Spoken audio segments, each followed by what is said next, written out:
दिवाली में आने वाली इंडिया की सबसे बड़ी मूवी यानी कि रामायण। और इस मूवी का सब लोगों को बेसब्री से इंतज़ार है। कुछ दिनों पहले इसका ट्रेलर भी लॉन्च किया गया। 4 मिनट के आसपास का ये ट्रेलर था और बहुत सारी चीज़ें कही गई ट्रेलर आने के बाद। इतना तक कहा गया कि रणबीर कपूर सूट नहीं कर रहे हैं एज ए राम।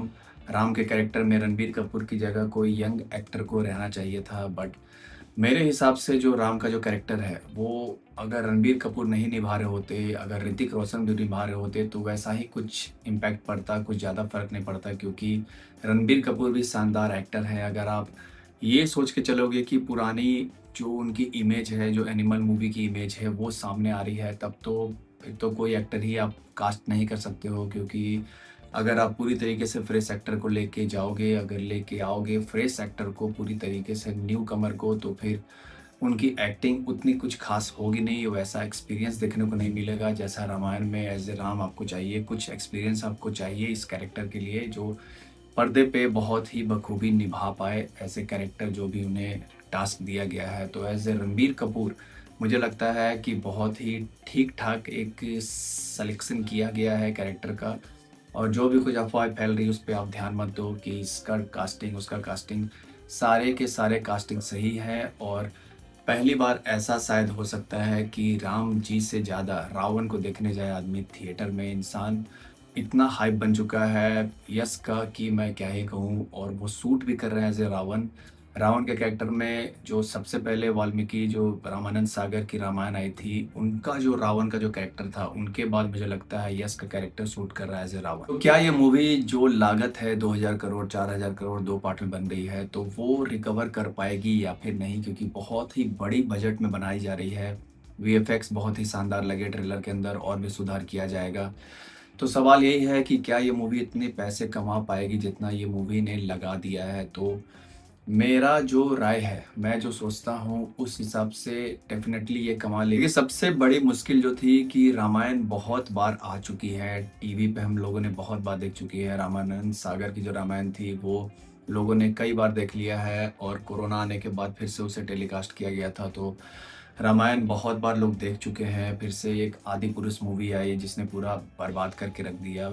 खैर वो भी आने के बाद आदमी को रामायण की जो याद है वो ताज़ा हो गई। बाद बाकी हनुमान जी पे जो एनिमेटेड सीरीज़ है वो भी बहुत बार आई है डिज़नी हॉटस्टार पे। और बहुत कुछ इस तरीके की आ चुकी है कि हम लोगों को याद सा हो गया है कि रामायण में क्या हुआ था क्या नहीं। तो ये सबसे बड़ा ड्रॉबैक साबित हो सकता है इस मूवी के लिए।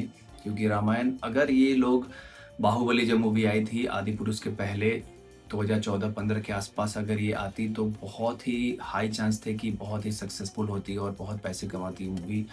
अभी भी चांसेस हैं, बट इतनी सारी चीज़ें आने के बाद और री-टेलीकास्ट करने के बाद रामायण को ये थोड़ा-सा मुझे डर लग रहा है कि लोग उतना ज़्यादा पसंद ना करें, हो सकता है क्योंकि ये लोग बहुत बार देख चुके हैं।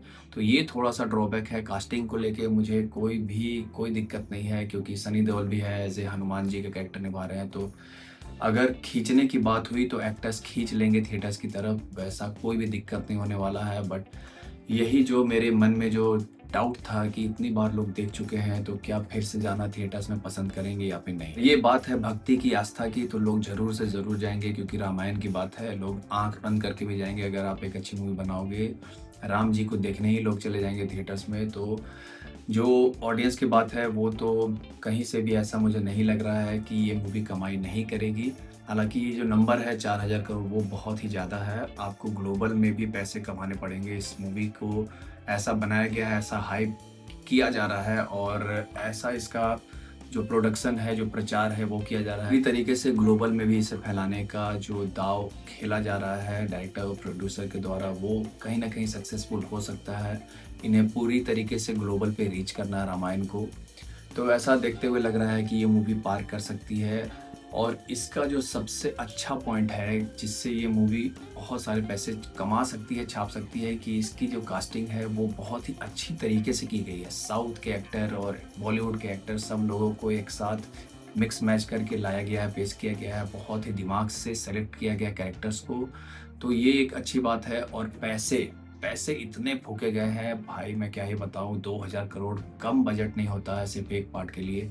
बहुत ज़्यादा पैसा, मतलब कि बहुत ही अच्छा वीएफएक्स आपको देखने को मिल सकता है। और जो भी कुछ सीजीआई का वर्क है और जो भी साउंड ट्रैक है, बैकग्राउंड ट्रैक है और जो भी विजुअल्स है, उस पे आपको पूरी तरीके से कुछ भी करने की ज़रूरत नहीं, कुछ भी सोचने की ज़रूरत नहीं है, क्योंकि कहीं भी अगर आप इतने पैसे में मूवी बना रहे हो, तो कहीं भी आपको कोई भी कमी नहीं देखने को मिलेगी इस मूवी के अंदर। अब जहाँ कहीं भी वीडियोज़ देख रहे हो, रील देख रहे हो कि रामायण नहीं चलेगी, कास्टिंग गलत है, ये गलत है, वो गलत है, तो ऐसा कुछ भी नहीं होने वाला है। जब भी मूवी रिलीज़ होगी, तो ये सब के सब छिप जाएँगे बिल के अंदर और हम लोगों को पता चलेगा कि कितनी बड़ी और सक्सेसफुल ओपनिंग रही है इस मूवी की, क्योंकि ये जो मूवी बनाई जा रही है, वो इतने बड़े बजट में और इतने बड़े नाम के साथ इतना धर्म और आस्था जुड़ा हुआ है कि लोग आराम से जाएँगे देखने और मुझे ऐसा यकीन है कि बहुत एन्जॉय भी करेंगे, क्योंकि जब इतने पैसे लगाए जाते हैं तो मूवी कहीं न कहीं अच्छी बनती है और नितेश तिवारी बहुत ही शानदार डायरेक्टर हैं और सारे जो कास्टिंग है वो सारे एक्टर बहुत ही कमाल के हैं, तो ये मूवी बहुत ही शानदार निकल के आएगी, कोई टेंशन लेने वाली बात नहीं है।